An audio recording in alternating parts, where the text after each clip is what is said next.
Alright everyone, Professor Noto here. Today kids, we're gonna go over open hands and not closed fists.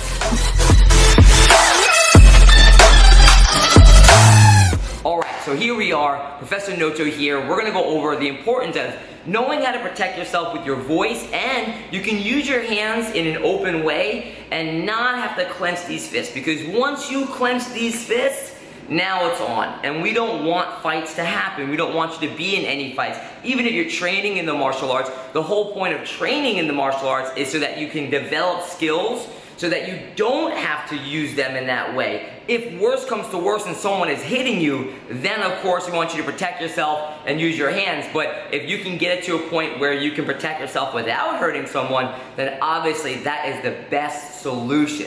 What we want you to do when someone is picking on you or bullying you is I want you to talk with your hands up here, okay? The reason why I want you to talk with your hands up here is because if a bully does try to hit you, you can cover up, you can parry, you can block, and if you really need to, your hands are ready to go right away. If your hands are down here and that punch comes, by the time you get your hands up, you're already getting hit. So just talking with your hands like this is something that is very easy, it's casual, and you can communicate to the bully, and if worse comes to worse, you can start to protect yourself. Of course, you can't see my feet, but you want to make sure that your feet are in good base too, so just have one foot in front and one foot back. So if a bully does push you and your hands are up, well, boom, you got your base. If you don't have any base and you get pushed, you're going right back into the wall, into the floor. So relax, have your hands up. So let's role play a little bit. Let's imagine a bully was calling me stupid or ugly or maybe making fun of my shirt, okay? I would be able to talk to the bully like this and go, hey man, look, I don't know what your problem is, but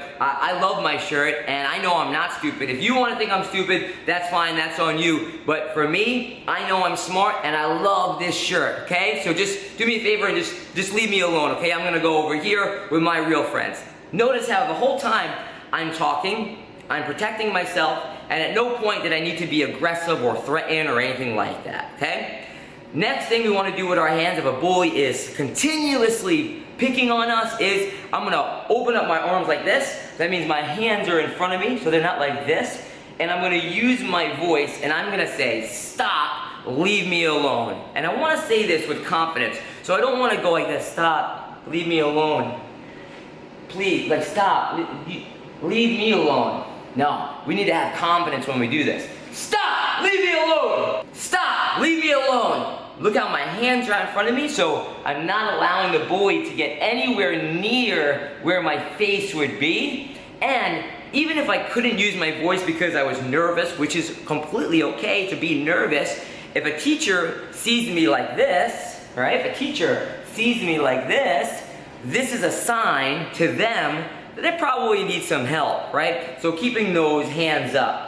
My next step might be to tell the bully, don't ever do that again. And I want to be serious with that. So if I tell them to leave me alone and they're not leaving me alone, and now they're hitting my arms or pushing me and things like that, I might use my hands like this. Don't ever do that again. So now my hands are up the whole time, and again, at no point did I make fists. If I get nervous and I make fists like this, well, the bully's going to think that I'm going to hit them. And so what they're going to do is then they're going to make a fist. And now we have two people, maybe even more, with their fists clenched tight, that are nervous, that have anxiety, that their emotions are going, and then that's when fights happen. And that's the last thing we want from you guys, right? Because if you're at school and you make these fists and you get into a fight, there of course are going to be consequences to that, right? Consequence could be you getting written up, you're definitely gonna have your parents get called, and maybe you even get expelled, right? As you get older and you get into fights, there's even bigger consequences, like going to jail. We don't want you to be getting into any fights, right? Remember, this is a last resort. If someone is physically hurting you, then of course you have our permission to protect yourself with your hands, right? And of course, if you're a martial artist, you know that you do one or two punches, and as soon as the bully's backed away, you get yourself out of there. We don't want to become the bully by just throwing these punches at people, right? So open hands, not closed fists. All right, parents, kids, I hope that helped you out. Remember that every week we go over these bully proof talks, so if you're enjoying these and you're getting benefit from them, please share these videos with someone else that you feel could benefit from these bully talks as well. Be sure to like, subscribe, and follow.